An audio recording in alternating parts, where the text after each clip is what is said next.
The scream that shattered the sterile silence of St. Catherine's Medical Center wasn't like the others. Emergency rooms heard plenty of cries, pain, fear, grief, but this one cut through the morning chaos like a blade through silk. It was the desperate wail of a child watching her world collapse, and it froze every person within 50 feet. Please, please don't let my mama die. I'll give you everything I have, my piggy bank, my toys, even my favorite doll. 6-year-old Sophia Chun clutched Dr. Harrison's white coat with tiny fists, her dark eyes swimming with tears that seemed too large for such a small face. Blood stained her Hello Kitty t-shirt, and her black hair was matted with debris from the car accident that had just torn her life apart. Before we dive in, make sure to subscribe, give this video a like, and tell us in the comments where in the world you're tuning in from. Now let's begin. Dr. Harrison knelt down, his weathered hands gentle on her shoulders. Sweetheart, we're going to take very good care of your mama, okay? The nurses will stay with you while we help her. But Sophia wouldn't let go. Her grip tightened, knuckles white against the fabric. You don't understand. Mama's all I have. If she dies, I'll be all alone in the whole world. 20 feet away, tech mogul David Park lowered his phone mid-conversation with his board of directors. He'd come to the hospital for a routine checkup after a minor skiing accident, but the child's anguish hit him like a physical blow. Something about her voice, her desperate plea, made his chest constrict with unexpected emotion. The little girl's cries grew more frantic as orderlies tried to wheel her mother's gurney toward the operating room. Mama, Mama, wake up. Please don't leave me.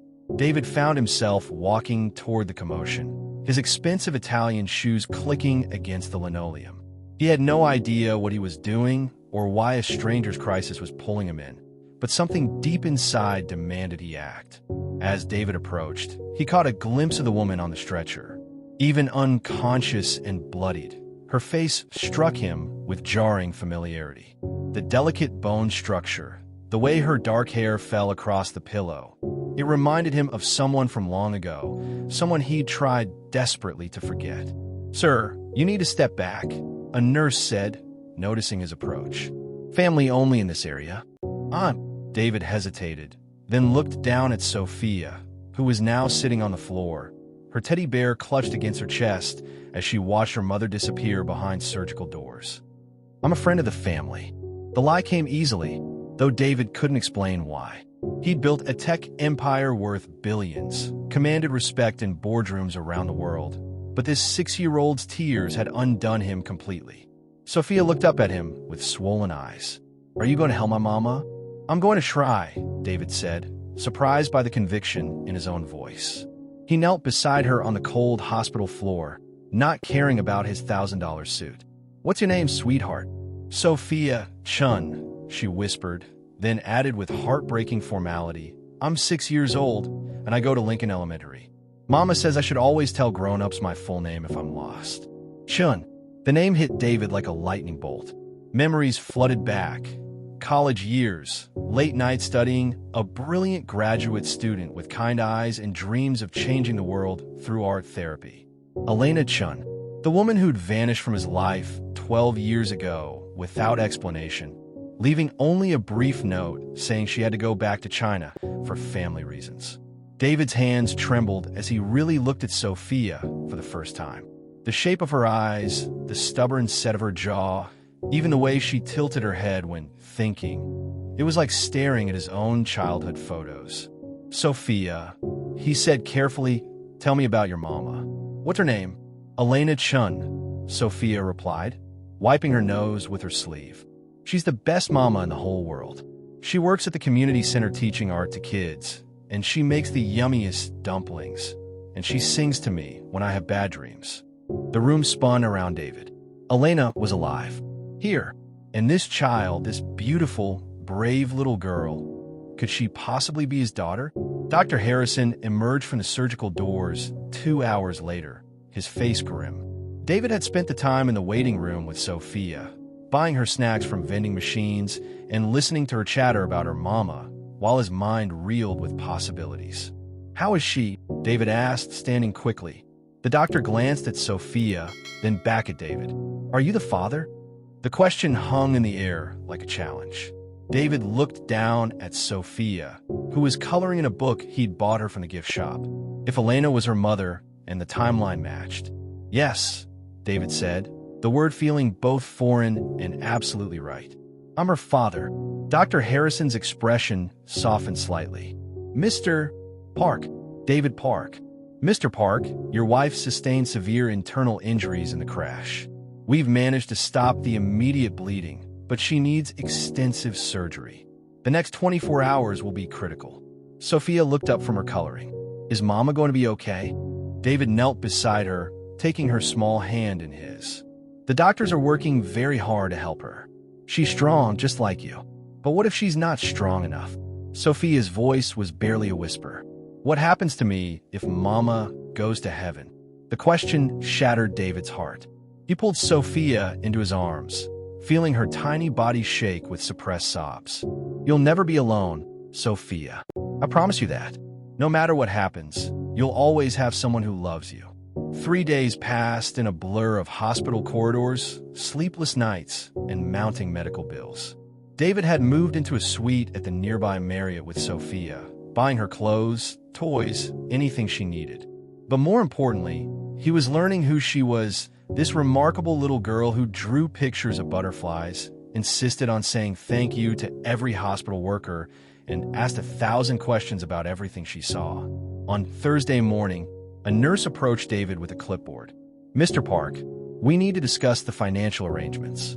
Mrs. Chun doesn't have insurance that covers the extended care she needs, and the bill is already substantial. Handle whatever she needs, David replied without hesitation. Cost isn't a concern. The nurse blinked in surprise. Sir, we're talking about potentially hundreds of thousands of dollars. The surgery alone. I said cost isn't a concern, David interrupted firmly. Whatever my wife needs, she gets. The best surgeons, the best equipment, private rooms, whatever it takes. From her chair nearby, Sophia looked up with curious eyes. Are you rich, Mr. David? The innocent question made him smile despite everything. I have enough money to take care of you and your mama, yes. Mama always says money can't buy happiness, Sophia said seriously, but it can buy ice cream, which is almost the same thing. David laughed, actually laughed, for the first time in days. Your mama is a very wise woman. That afternoon, while Sophia napped in the waiting room, David got a call from his assistant. Sir, the Chin woman's medical records show an emergency contact. Should we notify them? Who is it? An address in San Francisco. Appears to be family. David's blood ran cold. No, don't contact anyone without my explicit permission. He hung up and stared at Sophia's sleeping form. If Elena had family, why was Sophia so convinced she'd be alone if her mother died? What secrets was Elena keeping? And how many lives have been built on lies? Elena woke up on Friday evening. David was reading Sophia a story from a picture book when a nurse rushed in. She's conscious and asking for her daughter. Sophia dropped the book and ran toward Elena's room, David close behind. When they entered, Elena was propped up in bed, pale and bandaged but undeniably alive. Her eyes, those warm brown eyes David remembered so well, immediately found Sophia. My baby, she whispered, tears streaming down her face. Are you hurt? Are you okay? I'm fine, Mama, Sophia said, climbing carefully onto the bed. Mr. David took care of me. He bought me new clothes and read me stories and got me chocolate chip cookies every day. Elena's gaze shifted to David, and he watched a series of emotions cross her face: shock, recognition, fear, and something that might have been relief. Hello, Elena, David said quietly. David. Her voice was barely audible. What are you doing here? I was here for a checkup when the accident happened. I heard Sophia crying, and he trailed off, unable to explain the magnetic pull that had made him stay. Elena studied his face, then looked at Sophia, who was chattering excitedly about her adventures with Mr. David. Even in her weakened state, David could see Elena's mind racing, calculating, worrying. Sophia, honey, Elena said gently, could you go get Mama some water from the nurse? I need to talk to Mr. David for a minute. Sophia nodded eagerly, happy to help, and skipped out of the room. The moment they were alone, Elena's composure cracked. "You can't be here, David. You have to go." "I'm not going anywhere," he replied calmly. "Not when my daughter needs me." Elena's face went white. "Your daughter? Don't insult my intelligence, Elena. Sophia is 6 years old. You disappeared 12 years ago. I know she's mine." Elena closed her eyes, tears leaking from the corners. "David, please. You don't understand. There are things you don't know." "Then tell me," he said, moving closer to her bed. "Tell me why you left. Tell me why you kept my daughter from me for 6 years. Tell me why you let me believe you were gone forever." Elena was quiet for so long David thought she might have fallen asleep. Finally, she opened her eyes and looked directly at him. "Because I was dying," she said simply. The words hit David like a physical blow. "What?" 12 years ago, I was diagnosed with a rare genetic condition. The doctors gave me maybe 2 years to live, 5 at the outside if I was lucky. Elena's voice was steady now, as if she'd rehearsed this confession 1,000 times. "I was 22 years old, David.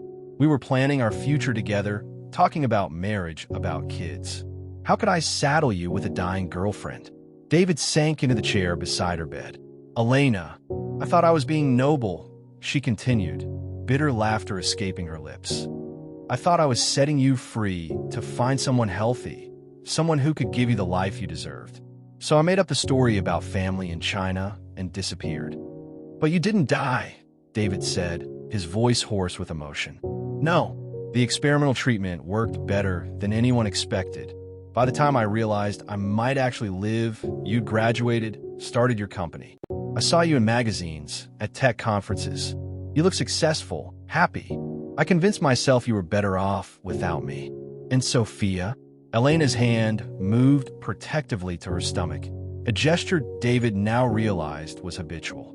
"I found out I was pregnant 3 months after I left. I was terrified. The doctors didn't know if the treatments would affect the baby, if I'd live long enough to raise her. But I couldn't. I couldn't contact you then. Not when everything was so uncertain." David felt anger and heartbreak warring in his chest. "You should have told me. That wasn't your choice to make alone." "I know," Elena whispered.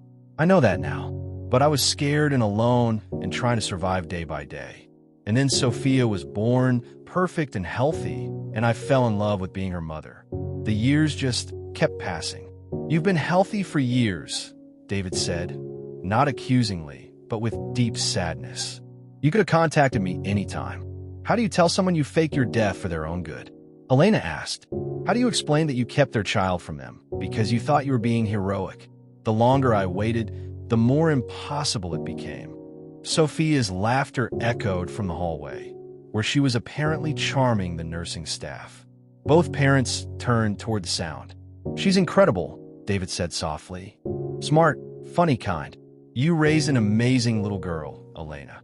"She asks about her father sometimes," Elena admitted. "I always told her he was a good man who lived far away. I never said you were dead because part of me always hoped that someday." "Someday what?" "Someday I'd be brave enough to find you again." David reached out and took Elena's hand. It was thinner than he remembered, marked by years of struggle he hadn't been there to share. "I'm here now. We're all here now. That's what matters." "Is it?" Elena asked, vulnerability raw in her voice. "David, you have a life, a company, responsibilities. You can't just drop everything for a family you didn't know existed." "Watch me," he said with quiet intensity. "Elena, I've spent 12 years building a tech empire, making money, acquiring companies. Do you know what any of that means without someone to share it with? Without love? Without family?" Elena searched his face, looking for signs of obligation or pity, but finding only sincerity. "I loved you 12 years ago," David continued. "I never stopped. And now I have a daughter who draws pictures of dinosaurs and insists that purple is the best color because it's fancy like a princess. How could I walk away from that?" "Because it's complicated," Elena said, fear creeping back into her voice. "Because Sophia doesn't even know you're her father. Because we're basically strangers now, David. People change. Then let's get to know each other again," he said simply. "All 3 of us, together." Sophia bounded back into the room with a cup of water, carefully held with both hands. "I didn't spill any," she announced proudly, as David watched his daughter, and he was certain now that she was his daughter, carefully help her mother drink. He made a decision that would change all their lives. 6 months later, David stood in the doorway of Sophia's new bedroom, watching Elena braid their daughter's hair for the first day at her new school.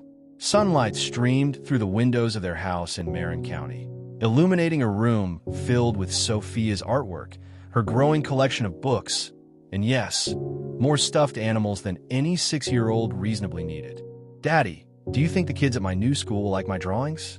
Sophia asked, holding up a picture of their family standing in front of their house, complete with the golden retriever puppy they'd adopted last month. "I think they'll love them," David said, entering the room. "Just like how they'll love meeting you." Elena caught his eye in the mirror and smiled. It had taken months of careful rebuilding, trust earned in small moments, fears addressed one conversation at a time, love rediscovered in the space between past hurt and future hope. The paternity test had confirmed what David already knew in his heart. Sophia was his daughter, officially now. They'd explained it to her gently, and she'd accepted the news with the adaptability of childhood, though she still occasionally called him Mr. David when she was excited or nervous. "Are you nervous about the school?" Elena asked Sophia, finishing the braid. "A little," Sophia admitted. "But Daddy says being nervous is just your body getting ready for an adventure." David had learned many things in these months: how to braid hair poorly, how to make Sophia's favorite pancakes better than expected, and how to comfort a 6-year-old's nightmares with patience and silly voices. But most importantly, he'd learned that family wasn't just about blood or genetics. It was about choosing to show up every single day, especially when it was hard. Elena stood and smoothed Sophia's school uniform. "Ready, sweetheart, ready." Sophia grabbed her new backpack and ran to hug David. "Will you pick me up today?" "Wouldn't miss it," he promised, kissing the top of her head. "I want to hear about everything. Every friend you make, every drawing you draw, every story you learn." As they walked to the car, Elena slipped her hand into David's. They weren't married yet. That conversation was still ahead of them, along with many others about their future. But they were together, committed to building something lasting. "Thank you," Elena said quietly as they buckled Sophia into her car seat. "For what?" David asked, though he'd heard these words from her countless times over the months. "For not giving up on us. For staying when you could have walked away." David looked at Sophia in the rearview mirror, already lost in a book, then at Elena beside him. "Some things are worth fighting for," he said. "Some second chances are worth everything." As they drove towards Sophia's new school, David reflected on how a single moment, a child's desperate cry in a hospital corridor, had rewritten his entire life. He thought he was successful before, measured his worth in quarterly earnings and market share. But watching Sophia skip toward her new classroom, turning to wave at them with a gap-toothed grin, he understood what true wealth looked like. It looked like a 6-year-old who trusted him to keep his promises. It looked like a woman brave enough to love again despite past pain.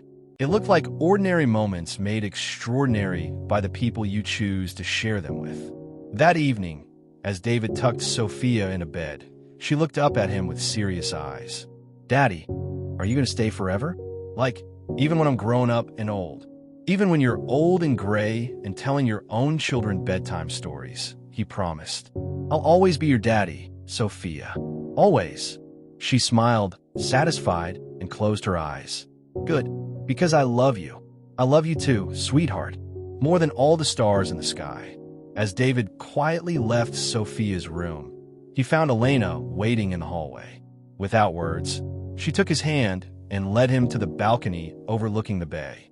The lights of San Francisco twinkled in the distance, and somewhere a foghorn sounded, low and mournful. "Do you ever wonder what would have happened if I'd stayed 12 years ago?" Elena asked, leaning against the railing.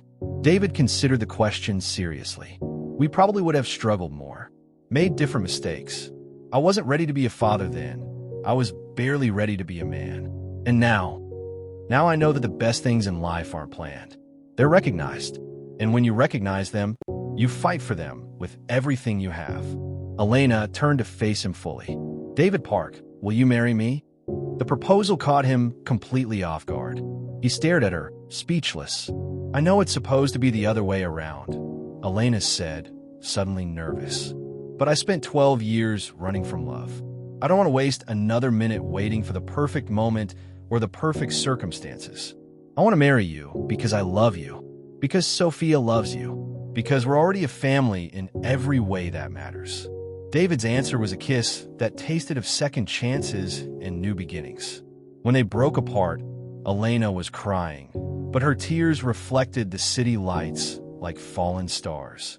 Is that a yes? She laughed through her tears. That's a yes to everything, David said. Yes to marriage, yes to forever, yes to whatever comes next, as long as we face it together. From inside the house, they heard Sophia calling out, Mama, Daddy, I can see the Golden Gate Bridge from my window. They looked at each other and laughed, then went inside to see what their daughter had discovered. Because that's what families do. They explore the world together, one wonder at a time, building a collection of shared moments that become the foundation of love. Later that night, after Elena had fallen asleep beside him, David lay awake thinking about that moment in the hospital when Sophia's cry had stopped him cold. He thought he was successful before, CEO of a Fortune 500 company, properties around the world, bank accounts that most people could only dream of. But lying there with his daughter's soft breathing coming from the next room and the woman he loved curled against his side, David understood what true success really meant. It meant being the person someone calls for when they're scared.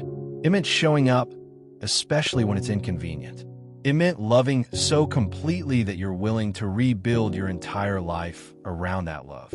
It meant recognizing that sometimes the most important business deals aren't negotiated in boardrooms. They're sealed with a 6-year-old's trust, a mother's tears, and a promise to never, ever walk away again. The foghorn sounded again in the distance, but this time it didn't sound mournful. It sounded like a celebration, like the city itself was welcoming them home. In the morning, David would officially propose to Elena with the ring he'd been carrying for 2 weeks, waiting for the right moment. Sophia would insist on helping choose her own flower girl dress and would spend the next months planning their wedding with the serious attention she gave to all her art projects. But for tonight, it was enough to lie there in the quiet darkness, surrounded by the soft sounds of his family sleeping, knowing that sometimes the best things in life come disguised as crisis, and the greatest gifts are the ones that find you when you're not even looking. Sophia's cry that morning had shattered more than hospital silence. It had shattered the walls David had built around his heart, the assumptions he'd made about what mattered, the life he thought he wanted.